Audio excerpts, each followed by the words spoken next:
의심의 여지가 없습니다. 구약은 오실 예수님에 대하여 증거하고 있습니다. 신약은 오신 예수님에 대하여 증거하고 있습니다.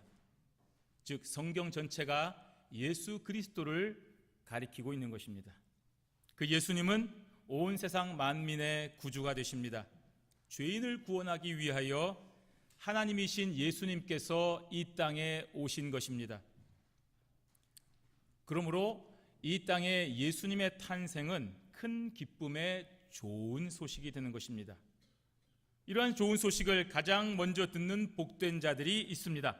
바로 목자들이었습니다. 오늘 8절에 보시면 그 지역의 목자들이 밤에 밖에서 자기 양떼를 지키더니라고 했습니다. 온 세상의 구주가 되시는 예수님께서 태어나신 곳이 사람이 머무는 곳이 아니라 가축이 머무는 곳입니다. 여러분 한번 상상을 해보십시오. 또 태어나신 때는 밤중이었습니다. 그 탄생의 증인이 되는 신분들은 낮은 신분, 아무도 주목하지 않는 그러한 목자들이었습니다. 좋은 곳에서 태어나서 많은 유력한 사람들의 축복 속에서 주목받지 않은 탄생이었습니다. 우리는 이러한 과정을 통해서 하나님께서 세상의 지혜와 육신의 이성이 아닌 하나님의 방식대로 이 거룩한 일들을 하신다는 것을 기억하고 확신을 가져야 됩니다. 혹시 여러분 이러한 사실이 불편하십니까? 예수님이 비천한 환경 속에서 가축의 먹이통 속에서 태어났다는 사실이 혹시라도 여러분 좀 불편하고 창피하고 피하고 싶은 그런 느낌이 있습니까? 그래도 왕이신데 하나님이신데 이왕이면 좀 더 좋은 곳에서 좋은 사람들을 통해 영향력 있게 사명을 감당하시기를 원하지는 않으셨습니까? 불신자들은 그럴 것입니다. 저들은 화려한 탄생을 주목합니다. 그리고 외향에 압도됩니다. 저들이야 믿지 않는 사람이니까 그러한 만남을 통해서 드러난 예수님에 대해서 전혀 신경을 쓰지 않습니다. 출발부터 세상적이기 때문에 당연히 그렇습니다만 신자인 저와 여러분들도 이러한 예수님의 낮은 신분, 참 비참한 출생에 대하여 불편하게 느낀다고 한다면 오늘 저와 여러분들도 또한 저들처럼 세상적인 사고를 가지고 있다라고 생각하면 되는 것입니다. 진실한 신자는 하나님의 일하심에 대한 분명한 확신을 가질 필요가 있습니다. 하나님께서 하시는 일은 우리의 만족을 위함이 아닙니다.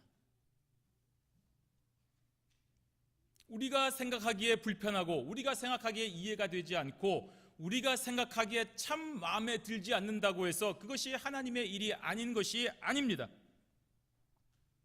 만약에 그렇다고 한다면 저와 여러분들의 생각이 잘못된 것입니다. 우리가 고쳐야 됩니다. 하나님이 하시는 일이 온전히 옳다는 생각을 가지고 우리의 입장을 하나님의 뜻으로 바꿔야 되는 것입니다.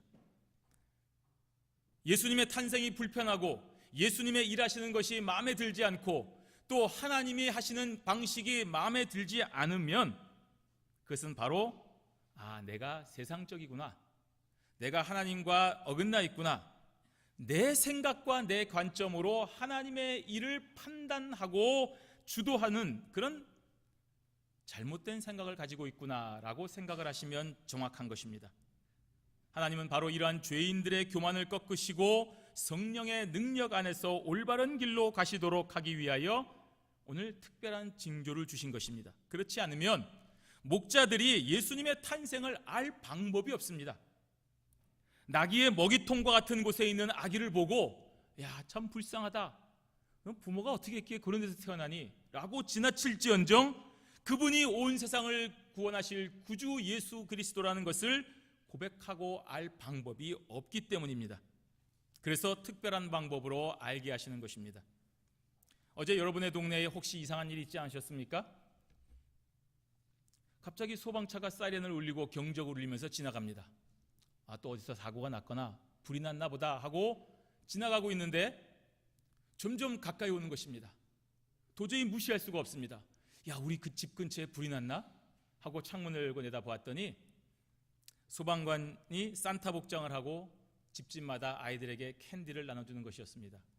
12년 전에 제가 처음 이 일을 겪고 참 충격이었는데, 매년 한 번씩 이렇게 생각할 때마다 또 속고 놀라곤 합니다. 왜 저렇게 사고 난 것처럼 경적을 울리고 빵빵거립니까? 왜 사이렌을 울립니까? 그렇게 안 하면 아무도 나와서 캔디를 받으려 하지 않기 때문인 것입니다.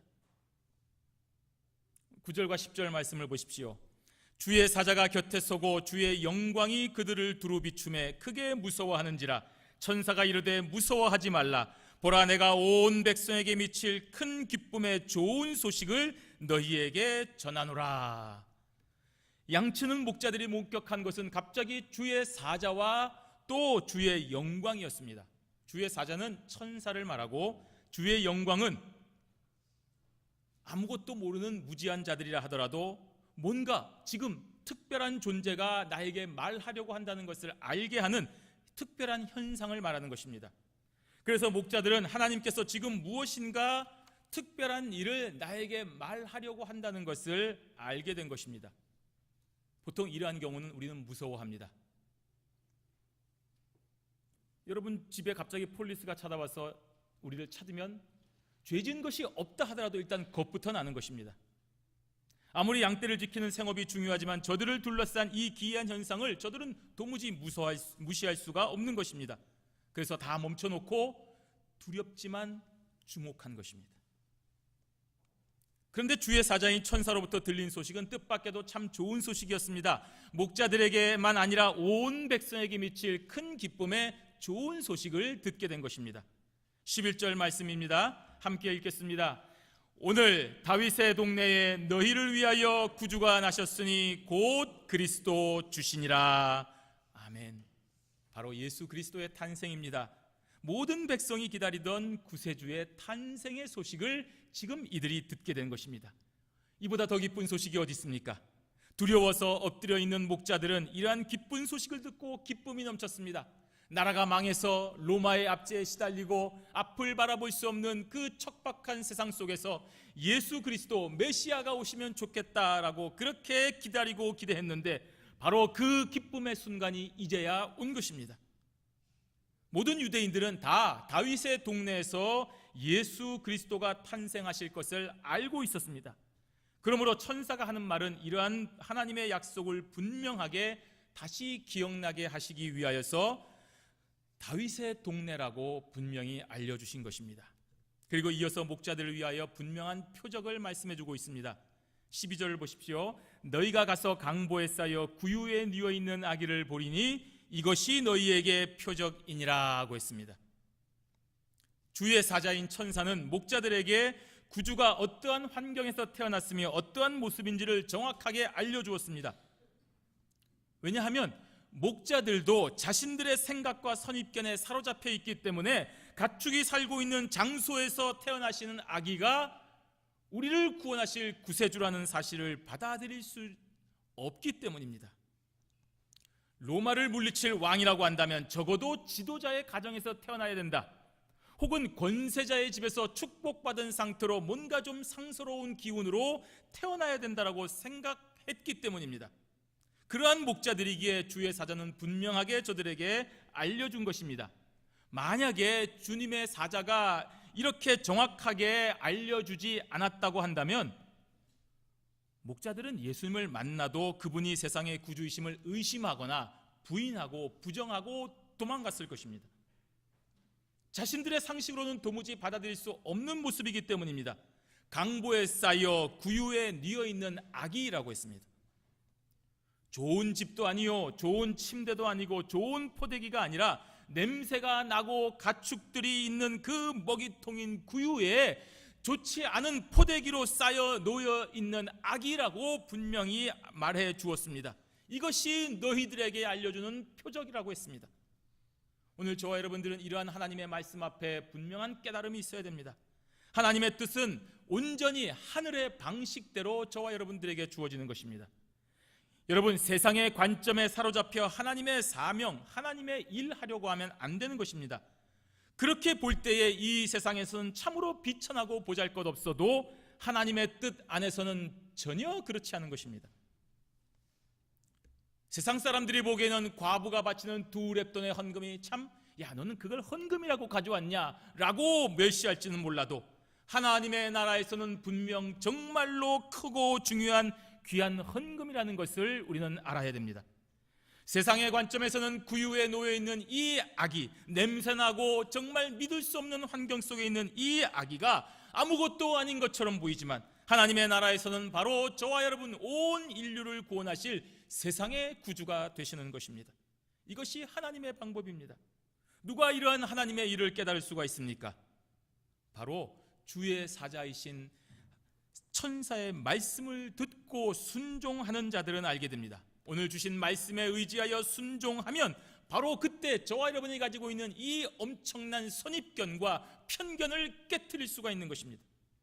말씀대로 순종하면 세상이 가진 철학이나 성공적인 사상이 주는 그 편견과 선입견에서 벗어날 수 있습니다. 교수의 말이 진리요, 또 유력한 정치가의 말이 최고로 기쁘다고 하는 그런 말도 안 되는 생각 속에서 벗어날 수 있는 것입니다. 세상의 일은 저들의 말이 맞을지 몰라도 하나님의 일은 결코 그렇지 않다는 사실을 말씀에 의거하여 순종하면 그때서야 알 수 있는 것입니다. 그렇기 때문에 신자인 저와 여러분들은 하나님이 하시는 이 거룩한 일을 우리의 생각으로 판단하거나 또 하려고 하면 안 되는 것입니다. 불신자들은 강보에 쌓여 누워있는 저 비천한 아기를 보고 무시하고 조롱하고 외면한다 하더라도 신자인 저와 여러분들은 이 분명한 표징으로 주신 아기가 온 세상을 구원하러 오신 구세주이심을 깨닫고 진심으로 경배하는 겸손한 자가 되어야 됩니다. 그러면 우리는 이 세상에서 하나님 주신 사명을 잘 감당할 수가 있는 것입니다. 성경 말씀을 읽고 이해가 안 되십니까? 여러분, 우리가 틀린 것입니다. 우리가 모르는 것입니다. 그러니 믿고 순종하여 하나님의 일을 감당하십시오. 그러면 하나님의 일하는 방식을 깨닫게 되는 것입니다. 오늘 말씀이 이 분명한 깨달음을 주시는 것입니다. 높아지려 하지 말고 낮아지라고 했습니다. 다른 사람보다 내가 잘났다고 생각하지 말고 겸손하라고 했습니다. 썩는 한 알의 미랄이 되라고 했습니다. 여러분이 썩지 아니하면 열매가 없습니다. 우리가 썩을 때에 비로소 하나님 나라에서 30배, 60배, 100배의 결실이 맺어진다고 우리에게 말씀하여 주셨습니다. 도무지 이해가 안 되고 내가 죽으면 다 끝인데 왜 내가 죽어야 되느냐라고 할 때에 바로 그 말씀 앞에 순종하여 죽을 때에 놀라운 역사가 일어나는 것입니다. 죽지 않으면 하나님의 일을 볼 수가 없습니다. 그러므로 이 교회당을 들어올 때만 거룩한 것이 아니라 여러분, 이 교회당 외에 언제 어디서나 항상 거룩한 모습을 보여주셔야 됩니다.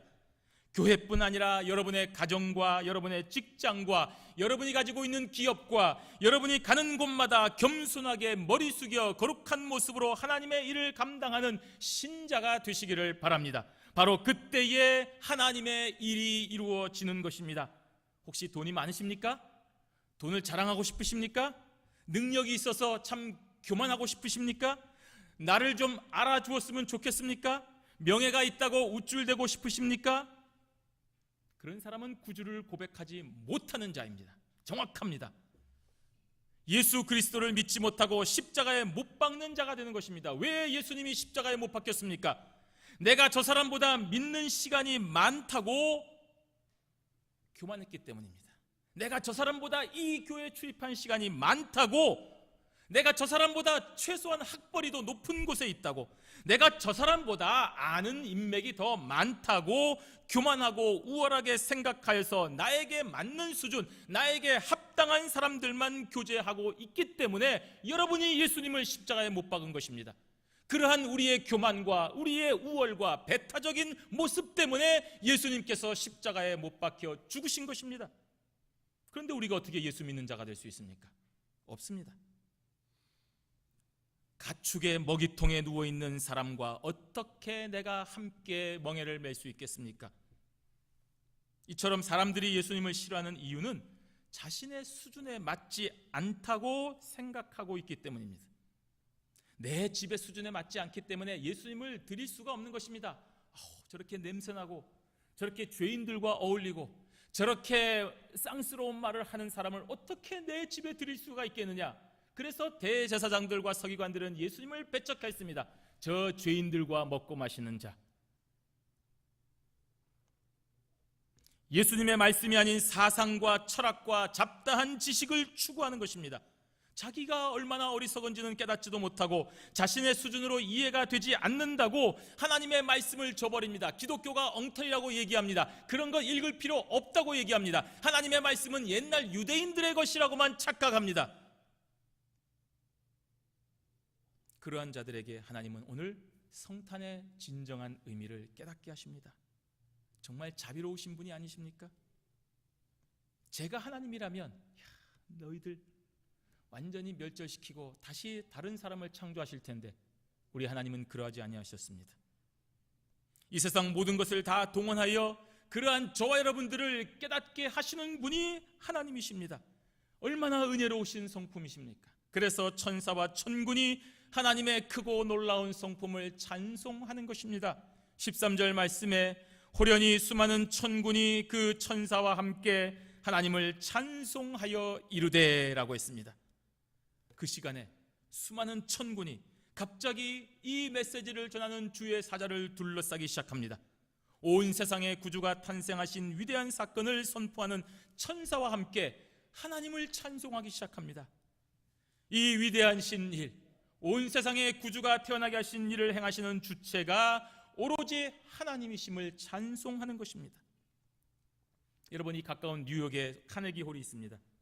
모든 연주자들은 그곳에서 연주하는 것이 꿈입니다. 그런 곳에서 최고의 오케스트라가 최고의 합창단과 함께 모여서 공연하는 그 시간에 가장 좋은 로얄석에 여러분이 한번 앉아있다고 상상을 해보십시오. 얼마나 멋있겠습니까? 얼마나 놀랍겠습니까? 그런데 수많은 천사와 천군이 한 목소리로 하늘의 하나님을 찬송합니다.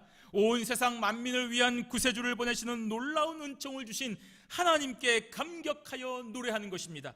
그 필하모니 오케스트라와 그 위대한 사람들이 온 제소자들을 다 초청하여서 찬송과 영광을 돌리는 것입니다. 너희들이 이제는 여기서 끝나고 너희들이 자유가 되었다라고 찬송을 하는 것입니다. 얼마나 감격적입니까? 그 기막힌 순간에 저와 여러분이 있다고 한다면 어느 누구도 하나님을 찬송하는 대열에 동참하지 않을 자가 있겠습니까? 그러므로 신자인 저와 여러분들에게 이 성탄이 정말로 복되고 복된 것은 내가 받은 선물이나 잠시 휴식하는 것이 달콤한 것이 아니라 만민을 위한 구주 예수 그리스도께서 나를 구원하시기 위하여 이 땅에 오셨다는 사실을 깨달았기 때문입니다. 이것이 바로 신자의 진짜 기쁨이어야 되는 것입니다. 그러면 여러분, 지금 여러분에게 어떠한 고난과 아픔이 있어도 이겨낼 수 있습니다. 기말고사에 어려움이 있어도, 여러분의 사업에 어려움이 있어도, 여러분의 자녀와의 불화가 있어도, 아버님과의 부모님과의 모든 문제가 있어도 모든 어려움 속에서도 이겨낼 수가 있는 것입니다.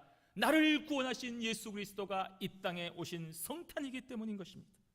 바로 하늘의 하나님께서 나와 함께 하시는 임마누엘의 위대한 축복이 바로 성탄의 기쁨인 것입니다. 14절 말씀입니다. 지극히 높은 곳에서는 하나님께 영광이요 땅에서는 하나님의 기뻐하신 사람들 중에 평화로다. 아멘. 이 천사와 천군의 합창이 참으로 구체적으로 우리에게 주어졌습니다. 지극히 높은 곳에서는 하나님께 영광이라고 했습니다.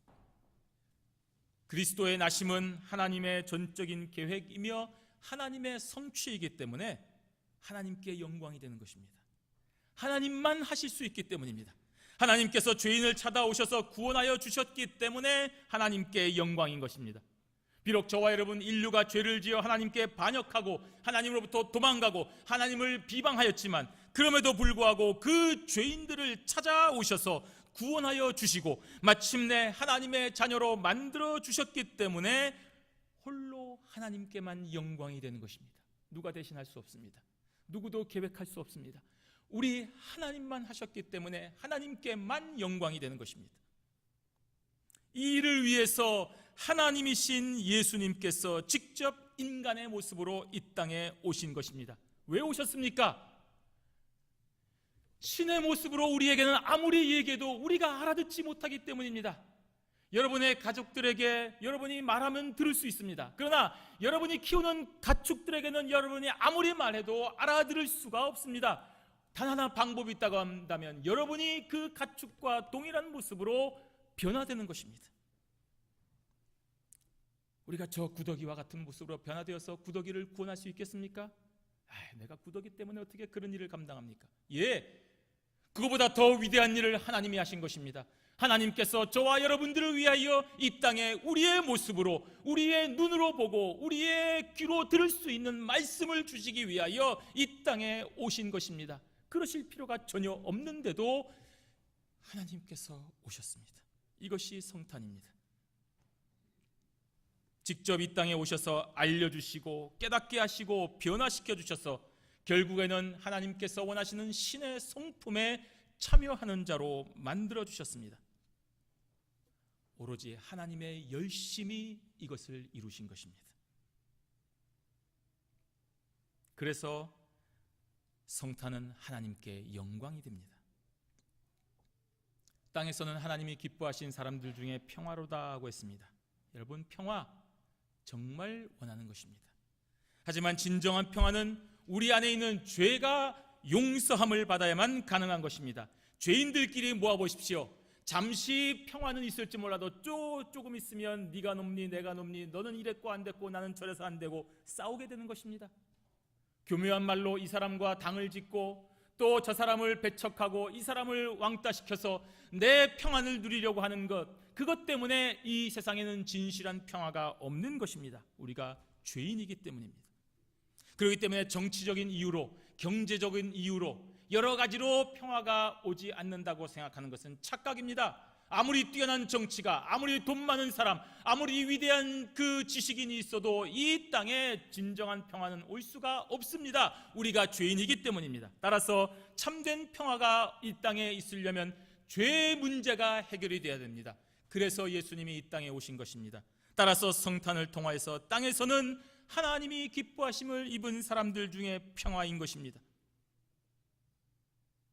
오늘 저와 여러분들은 구주 예수 그리스도께서 오신 성탄으로 인하여 죄사함 받고 영원한 평화를 누리는 복을 받은 것입니다. 사랑하는 성도 여러분, 오늘 예배를 통하여 함께 그 기쁨을 누리기를 원하는 저와 모든 사람들에게 하나님의 은혜가 있는 것입니다. 크리스마스, 그리스도와 축제를 합친 합성어입니다. 그리스도께서 세상에 오심을 축하한다는 뜻입니다. 지금 크리스마스는 정말로 모든 세계의 축제일이 되었습니다. 본질적인 이유는 예수 그리스도의 탄생이 온 백성에게 미칠 큰 기쁨의 좋은 소식이기 때문입니다. 근데 여러분, 세상은 어떻게 나아갑니까? 이 크리스마스를 무엇으로 생각하고 누립니까? 그저 어린이는 선물 받는 날로 생각하고 있습니다. 크리스마스가 오면 선물을 받을 것이다. 우리 엄마 아빠 이번에 무슨 선물을 주실 것인가? 또 어떤 사람들은 한 해 신세를 진 사람에게 선물을 주며 감사를 표시하는 날로 여기고 있습니다. 나가보니까 선물 사는 사람들이 아주 그냥 주차장마다 거리마다 가득합니다. 또 어떤 사람들은 사랑하는 가족이나 연인들이 여행을 하는 그런 쉴 수 있는 기간으로 크리스마스를 생각합니다.